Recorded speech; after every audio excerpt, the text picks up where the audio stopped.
السلام علیکم ورحمۃ اللہ وبرکاتہ۔ علم الصرف والنحو کے حوالے سے آج ہمارا 10واں لیکچر ہے۔ اس میں ہم پڑھیں گے ادوات النصب اور ادوات وہ التی تجزم فعل، جو فعل کو جزم دیتے ہیں وہ ادوات پڑھیں گے۔ التوابع کے بارے میں پڑھیں گے، النعت اور توابع کی اقسام جو ہیں عطف، صفت وغیرہ یہ پڑھیں گے۔ اسی طرح النعت السببی، النعت الحقیقی، اس کے بارے میں پڑھیں گے، اور نعت حقیقی کی انواع پڑھیں گے۔ معطوف، معطوف علیہ کے بارے میں پڑھیں گے، اور حرف عطف جو ترتیب و تعقیب کا فائدہ دیتا ہے اس کے بارے میں پڑھیں گے۔ اسی طرح وہ حرف جو ترتیب مع التراخی کا فائدہ دیتا ہے، یہ تمام جو اصطلاحات ہیں ان سب کی مثالیں پڑھیں گے۔ اسی طرح ثم کے بارے میں پڑھیں گے، او کے بارے میں، ام کے بارے میں، یہ تمام چیزیں کس چیز کا فائدہ دیتے ہیں اور ان کی مثالیں کیا ہیں۔ سوال نمبر 145، ينصب المضارع اذا سبقته اداة من ادوات النصب، کہ نصب یعنی مضارع کے اوپر فتح کب ہوتی ہے اس کی بات کی جا رہی ہے۔ فعل مضارع جو ہوتا ہے وہ اس کو اوپر نصب آتی ہے، جیسے اصل میں تو یخرجو ہے تو یہ کبھی یخرجا آ جاتا ہے، تو اس کے اوپر نصب آنے کی وجہ جو ہے وہ یہ ہے کہ اس کے پیچھے کوئی نصب دینے والا حرف موجود ہوتا ہے، جسے ادوات النصب کہتے ہیں۔ جیسے ارید ان اخرج، میں چاہتا ہوں کہ میں باہر جاؤں، تو ان کا مطلب جو ہے، یہ ان جو ہے لفظ یہ ادوات النصب میں سے ہے۔ یہ ان، لن، کئی، اذن، یہ ادوات نصب ہیں۔ یہ جب کسی مضارع کے پیچھے آ جاتے ہیں تو پھر اس مضارع کو یہ نصب دیتے ہیں، یعنی ارید ان اخرج، ارید ان اکل، ارید ان ادخل، تو جب جہاں جہاں یہ ان لگتا جائے گا یہ مضارع کو نصب دے گا، تو ان کو ادوات النصب کہا جاتا ہے۔ اس کے بعد ہے لم انصح بشیء واخالفه، وردت واو فی الجملۃ للمعیہ۔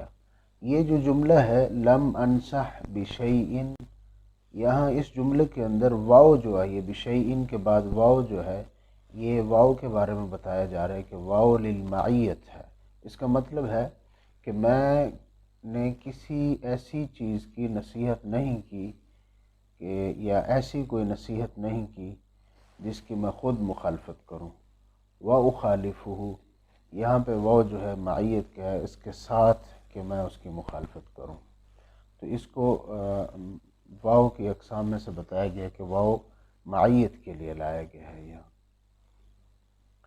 اس کے بعد ہے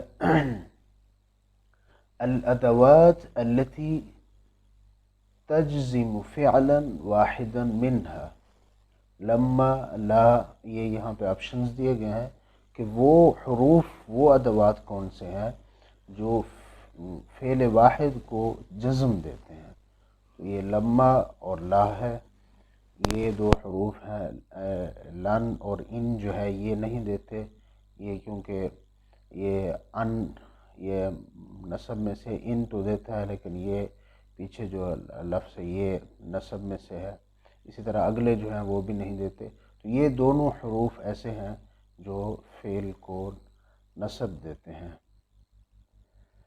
اس کے بعد ہے کلمات تتبع ما قبلها في الاعراب فترفع برفعه وتنصب بنصبه وتجر بجره وتجزم بجزمه تسمى التوابع، کہ وہ کلمات جو اپنے ماقبل کے پیچھے چلتے ہیں، اس کے اعراب میں وہ اس کے ساتھ ہوتے ہیں، جیسے جب وہ اس کا ماقبل جو ہوتا ہے اس کے اوپر اگر پیش ہوتی ہے، رفع ہوتی ہے، تو اس کے اوپر بھی رفع ہوتی ہے، ان حروف کو، ان کلمات کے اوپر بھی رفع ہوتی ہے۔ جب اس سے ماقبل ہوتی ہے اس پر نصب ہو، فتح ہو، زبر ہو، تو ان کے اوپر بھی زبر ہوتی ہے۔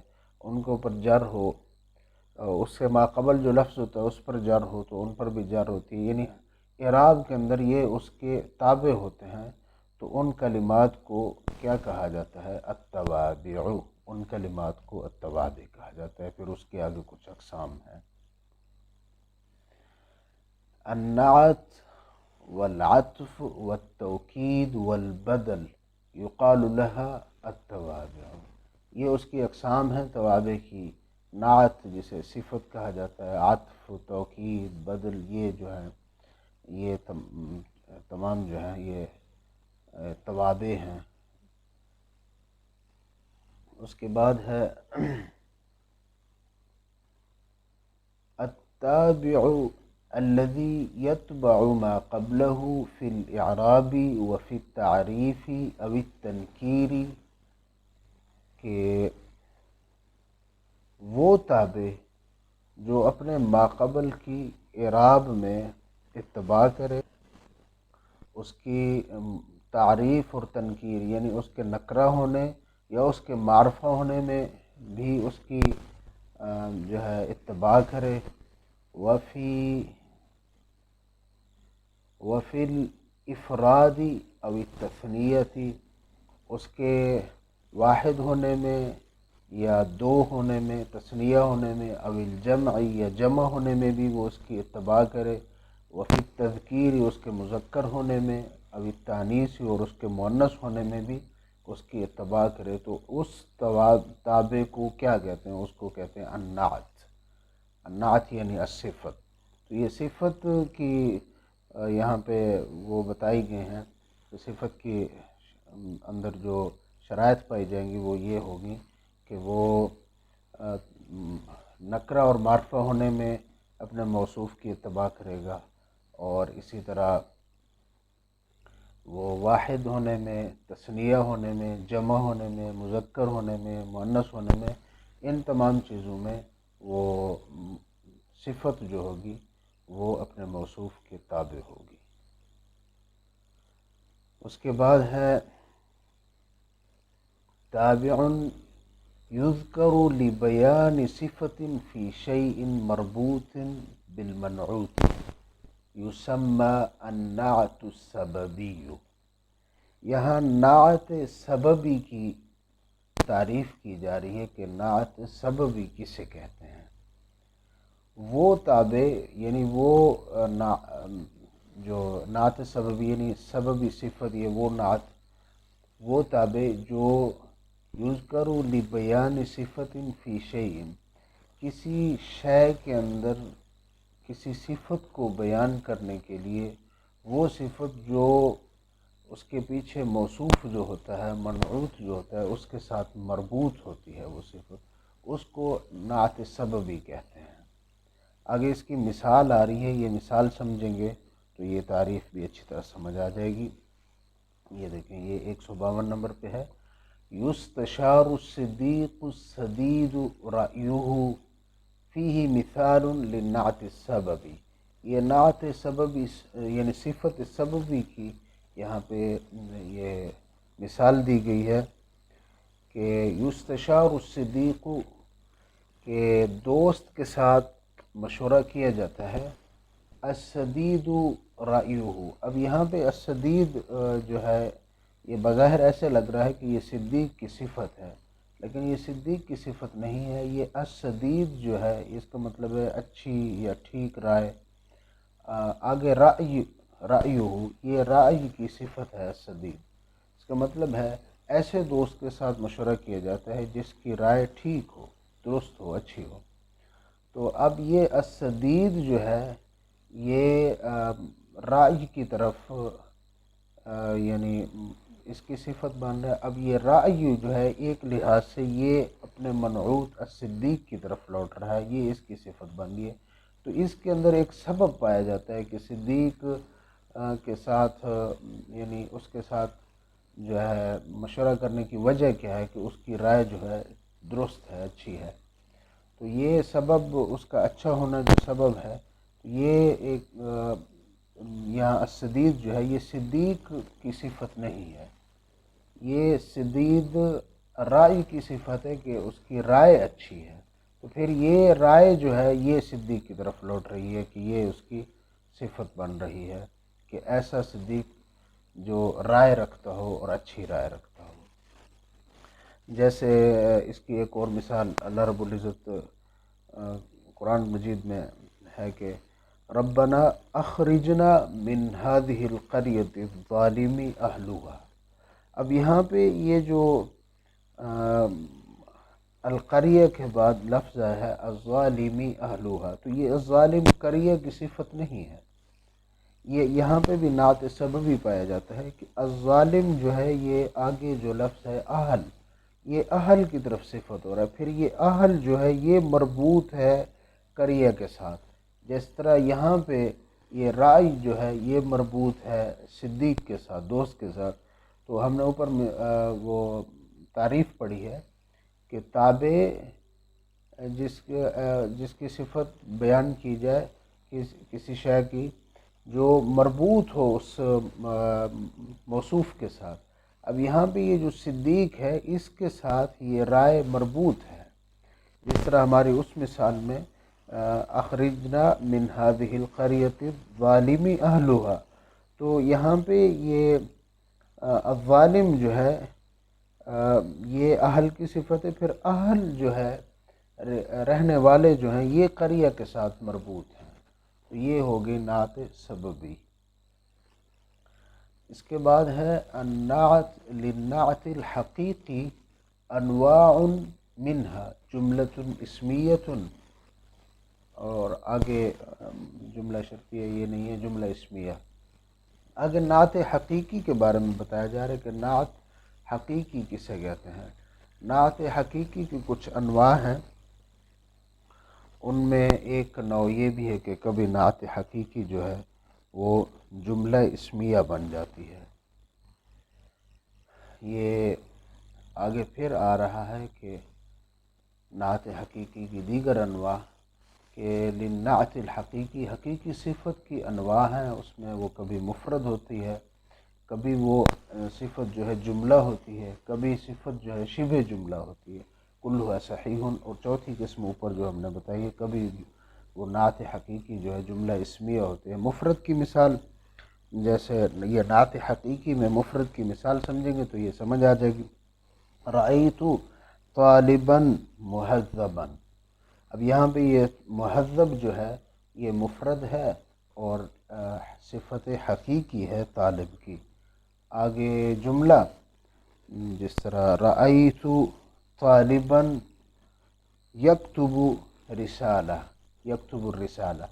اب رأیت طالبا، طالبا موصوف ہو گیا، یکتب الرسالہ کہ طالب علم کو میں نے دیکھا کہ وہ خط لکھ رہا ہے. یکتب الرسالہ یہ جملہ ہے، یہ جملہ فعلیہ ہے.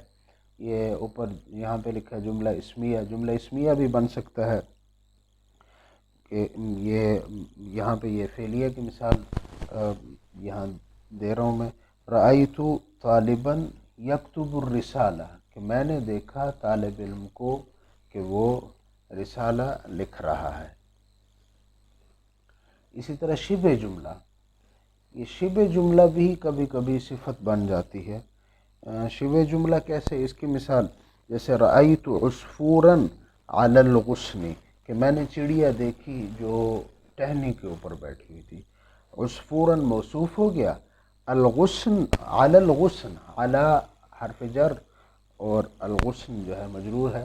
یہ علی اور الغصن جو ہے یہ شبہ جملہ ہے، جملہ تو نہیں ہے مکمل لیکن شبہ جملہ، اور یہی شبہ جملہ صفت بن رہا ہے عصفور کی. تو یہ تینوں ہو گئے، مفرد بھی ہو گیا، جملہ بھی ہو گیا اور شبہ جملہ بھی ہو گیا. یہ نعت حقیقی ہوگی کہ حقیقی صفت ہے. اس کے بعد ہے تابع يتوسط بينه وبين متبوعه حرف من الحروف العاطفة يسمى العطف. ایسا تابع جس کے درمیان اور اس کے تابع اور متبوع کے درمیان جو ہے حرف ایک حروف عاطفہ میں سے ایک حرف آ جائے تو ایسے تابع کو عطف کہا جاتا ہے. اس کے بعد آگے اس کی مثال وغیرہ بھی آ جائے گی. یسمى التابع الذي يقع بعد حرف العطف، جو حرف عطف کے بعد واقع ہوتا ہے اس تابع کو معطوف کہا جاتا ہے. یعنی یہ یہاں پہ تعریف کی جاتی ہے، اوپر تعریف کی گئی ہے. معطوف پھر صفت جو ہوتی ہے، یعنی معطوف اور آگے معطوف علیہ بھی آ جائے گا، کہ یہ جو دو تابع اور مطبوع کے درمیان جو حرف ہوتا ہے اسے حرف عطف کہا جاتا ہے، اور معطوف اور معطوف علیہ ان میں سے ایک کو معطوف کہا جاتا ہے اور ایک کو معطوف علیہ کہا جاتا ہے. یہ آگے پھر اس کی تعریف بھی آ رہی ہے. یسمى المتبوع معطوفا علیہ والمعطوف یتبع المعطوف علیہ، کہ متبوع جو ہوتا ہے اسے معطوف علیہ کہا جاتا ہے، اور معطوف جو ہوتا ہے وہ تابع ہوتا ہے اپنے معطوف علیہ کے. یعنی ایک معطوف ہوتا ہے اور ایک معطوف علیہ ہوتا ہے، اور معطوف جو ہوتا ہے وہ معطوف علیہ کے تابع ہوتا ہے. جیسے جاء زید و عمر، اب یہاں پہ زید اور عمر یہ دونوں جو ہیں معطوف علیہ ہیں. اب یہ جاء جو فعل ہے یہ دونوں کے اوپر لاگو ہو رہا ہے. ان میں سے ایک تابع ہے اور دوسرا متبوع ہے. ایک کو معطوف کہا جائے گا اور دوسرے کو معطوف علیہ کہا جائے گا. اس کے بعد ہے من حروف العطف الذی یفید الترتیب مع التعقیب، کہ یہاں حروف عطف بیان کیے جا رہے ہیں. اس میں سے ایک بتایا جا رہا ہے کہ وہ حرف عطف جو ترتیب کا فائدہ دیتا ہے تعقیب کے ساتھ. کیا مطلب ترتیب مع تعقیب؟ مطلب تعقیب کہتے ہیں کسی کے پیچھے جانا اور ترتیب کے ساتھ، اور بغیر کسی مہلت کے کسی کے پیچھے چلنا. جس طرح اس کی مثال دخل الحارس فالمدیر، کہ حارس سیکورٹی گارڈ اندر داخل ہوا، فالمدیر، تو یہاں پہ یہ جو فا استعمال ہوا ہے یہ تعقیب اور ترتیب کا فائدہ دے رہا ہے کہ مدیر بھی حارس کے بالکل ساتھ داخل ہوا، پیچھے اس کے داخل ہوا، اور ترتیب کے ساتھ پہلے حارس داخل ہوا پھر اس کے ساتھ مدیر داخل ہوا. لیکن مدیر اور حارس کے دخول کے درمیان تھوڑا سا بھی وقفہ نہیں ہے، مباشراً، یعنی جلدی ہی ابھی حارس داخل ہوا ہی تھا کہ پیچھے سے مدیر بھی داخل ہو گیا. تو یہ اس فا کو بھی جو ہے حرف عطف کہا جاتا ہے جو ترتیب اور تعقیب کا فائدہ ہے. ترتیب یہ کہ پہلے وہ حارس داخل ہوا پھر مدیر داخل ہوا، لیکن ساتھ اس کے تعقیب بھی ہے کہ مدیر اور حارس کے درمیان زیادہ وقفہ نہیں ہے، فوراً وہ بھی داخل ہو گیا. تو یہ ترتیب اور تعقیب کا فائدہ دیتا ہے فا. اس کے بعد ہے من حروف العطف الذی یفید الترتیب مع التراخی. یہ بالکل اسی طرح ہے، لیکن اس کے اندر وہاں پہ مع تعقیب تھا کہ کسی کے پیچھے فوراً آنا، یہاں تراخی کا مطلب ہے تھوڑی سی مہلت کے ساتھ. یعنی یہی کام ہوا ہے لیکن تھوڑی سی مہلت کے ساتھ ہوا ہے. اس کی مثال یہ بھی ٹھیک ہے، دخل الحارس ثم المدیر، یا اس کا جس طرح کوئی اور مثال ہے سافر زید ثم عمر، کہ پہلے زید نے سفر کیا پھر تھوڑے وقفے کے بعد، تھوڑی مہلت کے بعد عمر بھی سفر پہ روانہ ہو گیا. یا پہلے حارس داخل ہوا، دخل الحارس ثم المدیر، پھر تھوڑے وقفے کے بعد مدیر بھی، یعنی تراخی کا مطلب ہے تھوڑا سا وقفہ یا تاخیر ہو جانا. تو یہ بھی اسی چیز کا فائدہ دیتا ہے اور یہ حرف عطف ہے. اس کے بعد ہے یہ نیچے پھر دوسرے ایک حرف کی بات کی جا رہی کہ من حروف العطف الذی یفید تخییر او الشک، کہ وہ حروف عطف میں سے وہ حرف جو شک یا اختیار کا فائدہ دیتا ہے. او کا مطلب ہوتا ہے یا، یعنی اس کے اندر آپ کوئی بات کی جا رہی ہوتی ہے تو وہاں بات کرنے والا اختیار کسی چیز کے اندر دینا چاہتا ہوتا ہے، تو وہ او کا استعمال کرتا ہے، یا کسی چیز میں اسے شک ہوتا ہے تو پھر بھی وہ او کا استعمال کرتا ہے کہ ممکن ہے یہ ہو یا وہ ہو۔ اس کی مثال جیسے ارکب الدراجہ او السیارہ، کہ یہ بائک پر سوار ہو جاؤ یا کار پر سوار ہو جاؤ۔ اب یہاں پہ یہ اختیار دیا گیا ہے کہ کار پر سوار ہو جاؤ یا بائک پر۔ اسی طرح کوئی اور بھی مثال بنا سکتے ہیں کہ کل التفاح او الموز، یہ کیلا کھا لو یا سیب کھا لو، کوئی بھی مثال اس کی بن سکتی ہے جس کے اندر شک یا اختیار دیا جائے۔ اس کے بعد ہے من حروف العطف الذي يستعمل لطلب تعیین احد الشیئین، کہ حروف عطف میں سے وہ حرف جو استعمال کیا جاتا ہے طلب تعیین احد، دو چیزوں میں سے کسی ایک چیز کی تعیین کے لیے استعمال کیا جاتا ہے، کسی ایک چیز کی خاص طلب کے لیے استعمال ہوتا ہے، اسے ام کا مطلب بھی یا ہوتا ہے۔ اس کا یہ ہوتا ہے کہ کسی ایک چیز سے، دو چیزیں ہوتی ہیں، کسی ایک چیز سے انکار کیا جاتا ہے اور دوسری چیز کے ساتھ اس کام کو مخصوص کیا جاتا ہے۔ جیسے اس کی مثال صمت اليوم ام انت مریض، تو کیا آپ نے روزہ رکھا یا آپ مریض ہیں۔ یہ ام کا مطلب یہاں پہ بھی یا ہوتا ہے جس طرح او کا مطلب ہوتا ہے، لیکن یہاں جو ہے دو چیزوں میں سے کسی ایک کو چنا جاتا ہے، کسی ایک چیز کو خاص کیا جاتا ہے، جس طرح صمت اليوم، آپ نے آج روزہ رکھا ہے، ام انت مریض، یا آپ مریض ہیں، مطلب یا آپ نے روزہ نہیں رکھا ہے۔ تو دو چیزوں میں سے کسی ایک کو منتخب کیا جانا ہوتا ہے کہ اگر مریض ہوگا تو وہ پچھلی بات ٹھیک نہیں ہوگی کہ وہ اس نے روزہ نہیں رکھا ہوگا۔ جس طرح صلیت فی المسجد ام انت معتکف فی البیت، کہ آپ نے نماز مسجد میں ادا کی ہے یا گھر میں اعتکاف کیا ہوا ہے۔ تو اس طرح کی کوئی بھی مثال آپ بنا سکتے ہیں۔ یہ ہو گیا ام۔